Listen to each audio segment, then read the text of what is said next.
I'm doing another comic review.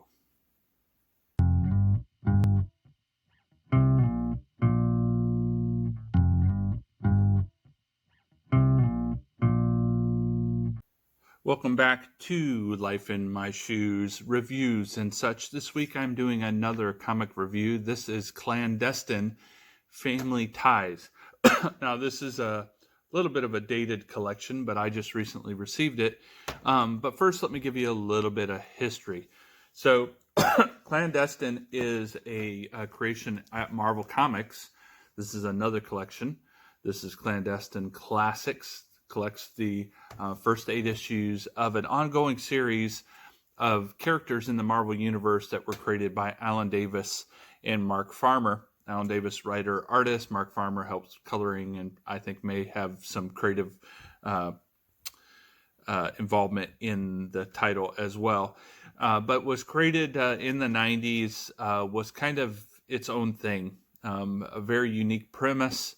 And I will just say spoilers.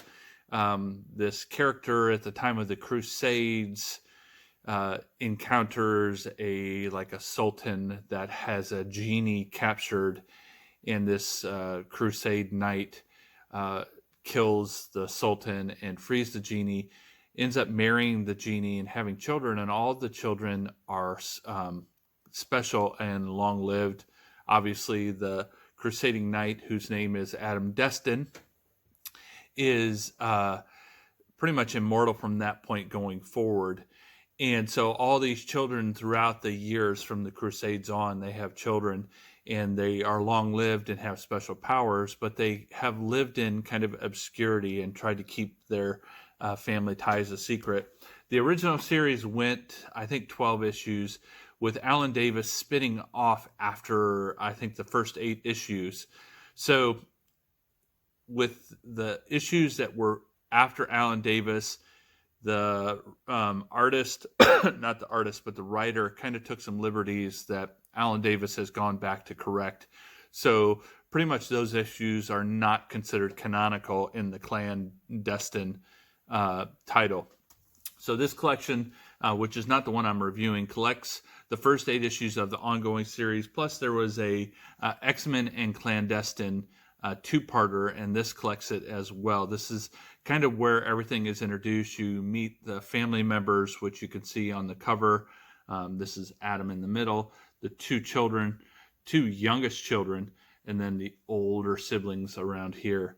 And then obviously the series, Alan Davis left after 8 issues. A couple more issues, maybe 2 or 4 more issues continued, and the series was canceled. A few years later, Alan Davis and Mark Farmer released a second collection, a second limited series, and released it in a hardback called Blood Relative. Again, continuing the franchise in the Marvel Universe. This was a 5-issue limited series, and so this kind of continued the story. So I have both the first 2 collections in hardback. So the unique thing about this collection, first, that's not a hardback, it's a softback. It collects the same storyline as Blood Relative.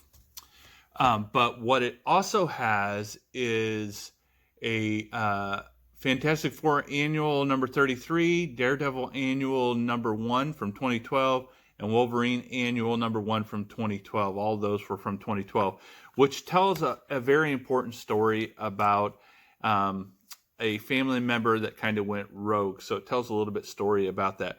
So without telling too much about the stories, let me kind of give you a high-level overview of this. First off, it's a soft cover.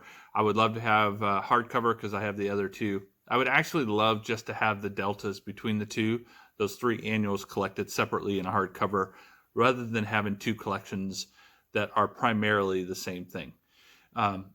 But Alan Davis became popular. Alan Davis, Mark Farmer, in the X-Men universe, and specifically in the X-Men universe, launched and ran with the Excalibur series, which was the UK-based X team, and kind of had its claim to fame kind of reemerged then, has come back and done stints on X-Men, has done stints on Fantastic Four, etc. But this is a franchise that he created. So the art is just very crisp, clean. Alan Davis is a fantastic artist. I actually enjoy his writing. I love this. I wish this was an ongoing series that still was producing work. Very unique characters, kind of have their own little niche in the Marvel universe, a little bit of supernatural, a little bit of superheroes, a little bit of heritage and lineage and legacy. A lot of fun stuff there. So I highly recommend this. I would say get the other two first, or get the big collection that collects the first issue of the ongoing series, and then you can get this, as this is just the second hardcover plus a little bit extra. But all in all, I highly recommend it. This is quickly becoming one of those series that I read every year. So I have probably anywhere from 10 to 25 different stories, titles, collections, trade paperbacks that I read every year. And Clandestine is becoming one of those that is in that frequently read column. I just enjoy it. It's fun. It's a relatively quick read, has a solid storyline, great character development, great art, and just a super fun title. I'll see you next time.